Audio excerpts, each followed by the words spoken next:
बांकीपुर विधानसभा उपचुनाव 13 जुलाई से काफ़ी चर्चा में आ गया है। दरअसल चर्चा का विषय बीना मानवी, लेकिन नामांकन के कुछ देर के बाद ही पुलिस के द्वारा इन्हें गिरफ्तार कर लिया जाता है, कोर्ट में पेश किया जाता है और फिर वहां से जमानत मिल जाती है।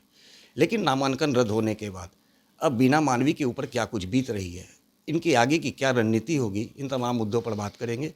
अभी हमारे साथ खुद बीना मानवी जी हैं, इनसे हम बात करते हैं। मैडम, काफ़ी आपने प्रयत्न किया था, पिछले 14 वर्षों से लगातार आप फील्ड में काम रही हैं, राज्य के तमाम जिलों में जाती हैं, महिलाओं को लेकर के काफ़ी कुछ आपने काम किया था। क्या लग रहा है आपको? देखिए, नामांकन रद्द करना तो एक साजिश थी, ये तो दुनिया समझ चुकी है, सारे लोग समझ चुके हैं कि। लेकिन मुझे दुख इस बात का है कि इनको इतना डर मुझसे क्यों हो गया।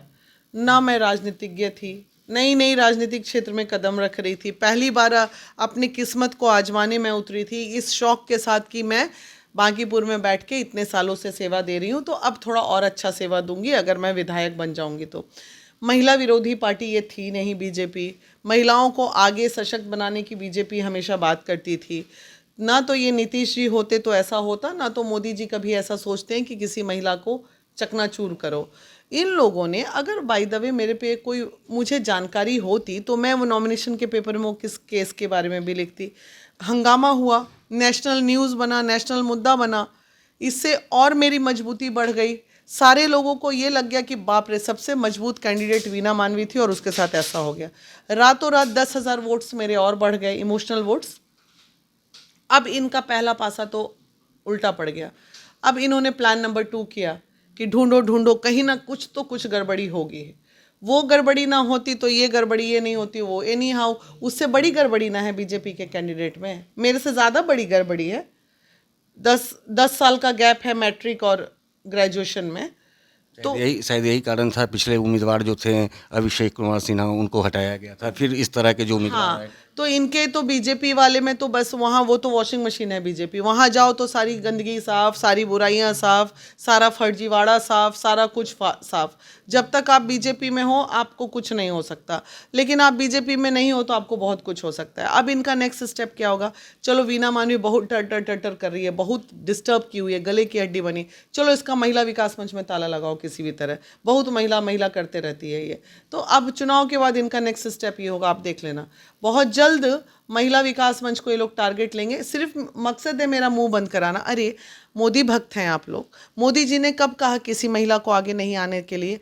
चूंकि यहाँ सम्राट चौधरी बैठ गए हैं आके, इसलिए इतना दुख झेलना पड़ा। द्रौपदी की तरह चीरहरण जो हुआ इतनी महिलाओं का, ये सिर्फ और सिर्फ उनकी वजह से हुआ। अगर नीतीश जी होते मुख्यमंत्री या उनकी जगह कोई और होता, क्या होता है जब आदमी आपराधिक मानसिकता का होता है तो वो हर काम अपराध करके ही सॉल्व करना चाहता है। अगर नीतीश जी होते और चाहते कि नहीं वीना चुनाव मत लड़ो, ये राष्ट्रीय अध्यक्ष की सीट है, तो क्या करते? प्यार से मुझे बुला लेते, आप मान जाते हैं? बुला के बैठा देते, बैठा के समझाते कि बाबू तुम बहुत अच्छा काम कर रही हो, बोलो तुम्हारा क्या क्या डिमांड है वो पूरा किया जाएगा। मेरा डिमांड क्या होता? सर वहाँ का गंदा पानी है, नल वो ठीक करा दीजिए। सर वो घर टूट रहा है, 200 लोग मर जाते, वो ठीक करा दीजिए। हमको तो मदर टेरेसा बनने का शौक है बिहार का। हम कहाँ चाह रहे हैं कि हम मुख्यमंत्री बने? आप उसी में मुझे कॉपरेट कीजिए ना, कि एक समाज सेवी ये चाह रही है कि मुझे इतना व्यवस्था दे दीजिए जिससे मैं और अच्छा समाज सेवा का काम कर सकूं। अच्छा मैडम, जिस धारा के तहत आपको गिरफ्तार किया गया था, कि इस घटने के बारे में आपको कुछ जानकारी थी पहले से? बिल्कुल नहीं थी, बिल्कुल। अगर जो होती तो मैं पहले बेल लेती ना, कि पहले मैं जाके नॉमिनेशन फाइल करती। कोई जानकारी आपको नहीं कोई थी? जानकारी नहीं, इस केस की कोई जानकारी ही नहीं। नहीं होता है कभी किसी ने अज्ञात खुन्नस में कोई केस कर दिया, अब कोई कर दिया उसकी मुझे कोई जानकारी नहीं। कोर्ट स्वतः उस पर संज्ञान ले लेता है 10 साल, 15 साल, 20 साल बाद। तो ये वही उस टाइप का मामला था और बेलेबल धारा था, इस पर तो थाना भी बेल दे देता, कोर्ट तक का तो मैटर ही नहीं था ये। तो बस यही बात है। क्या लग नहीं रहा है कि बीना मानवी एक ऐसा चेहरा है जिसे बिहार के लोग जानते हैं, और जो विधानसभा चुनाव में जब उतरी शायद उसका डर सताने लगा? महिला होने के नाते नहीं, महिला सशक्तिकरण की बात तो सरकार लगातार करती है, लेकिन ये चुनावी दंगल में अगर बीना मानवी उतर गई तो बीना मानवी से कितने डर था लोगों को? देखिए, आज क्या है, आज मैं अभी डरी हुई हूँ। इसलिए डरी हुई हूँ क्योंकि मैं अभी, जो मेरे समर्थक हैं, जो मेरी महिलाएं हैं, जो युवा पीढ़ी है, वो एकदम आंदोलन के लिए आतुर है। लेकिन चूंकि चुनावी माहौल है और कुछ करेंगे तो फिर 10 गो धारा, 10 गो केस, 10 को ये करेगा। और ये लोग तो भाई आजकल एनकाउंटर भी कर देते हैं, मर्डर भी करा दे रहे हैं। सबको अपने बाल बच्चे के लिए डर लगता है। तो डर इस बात का है, अगर नीतीश जी मुख्यमंत्री होते तो मैं डरती नहीं, मैं अपना आगे बढ़ते रहती, क्योंकि मुझे पता है वो कुछ भी हम करते तो वो जान नहीं लेते किसी की। लेकिन अभी जो बैठे हुए हैं मुख्यमंत्री, उनसे डर है कि उनको ज़्यादा खुन्नस करेंगे, उनके लिए क्राइम बहुत आसान काम है, वो सीधे मरवा देंगे, कुछ नहीं करेंगे सीधे मरवा देंगे। तो इस बात से तो डर लगता है। आगे का क्या स्टैंड होगा आपका? आगे का स्टैंड चुनाव तक तो मैंने अभी निर्वाचन आयोग में कंप्लेन दे दिया है, नेशनल लेवल पे कंप्लेन कर दिया है, मेरे साथ क्या हुआ, गलत तरीके से मेरे नॉमिनेशन को रद्द कराया गया है। बस मैं कानूनी सहारा ले सकती हूँ, दूसरा मेरे पास क्या है। प्रशांत किशोर भी कई तरह के दावे कर रहे हैं। मैडम, प्रशांत किशोर को लेकर के आपकी क्या? देखिए, प्रशांत किशोर जी के साथ प्रॉब्लम क्या है ना, उनका लोकल ग्रिप कम है।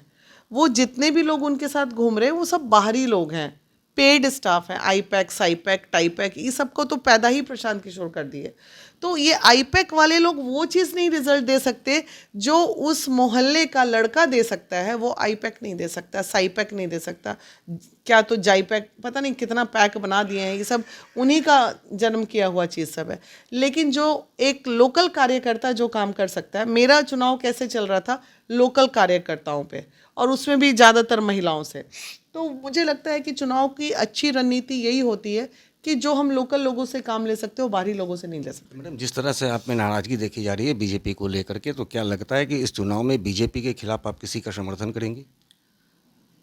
समर्थन तो मैं करूंगी अगर मेरे सारे मुद्दों को, जो जो मेरे मुद्दे पे मैं चुनाव लड़ रही थी, उस मुद्दों को लिखित रूप में बीजेपी अगर हमको लिख के दे दे कि ठीक है, आपको हमने षड्यंत्र के तहत बैठाया, हल्ला मत कीजिए, बोलिए मत, मेरे को लिखित दे दे बीजेपी कि अगर नीरज चुनाव जीत जाते हैं तो ये मुद्दों पे सारा काम कर देंगे, मेरे से मुद्दा पूछ लें, लिख के बीजेपी अपने लेटर हेड पे दे दे। मेरा काम भैया समाज में बदलाव करना, सेवा करना है।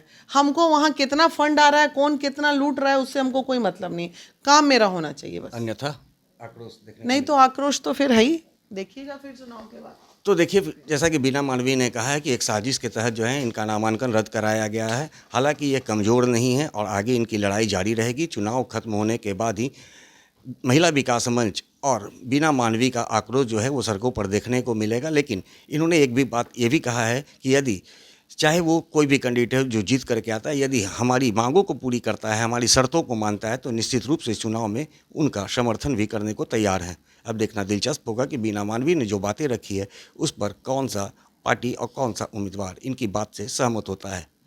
सहयोगी आनंद के साथ Gyanendra Verma, AVI nation news, Patna.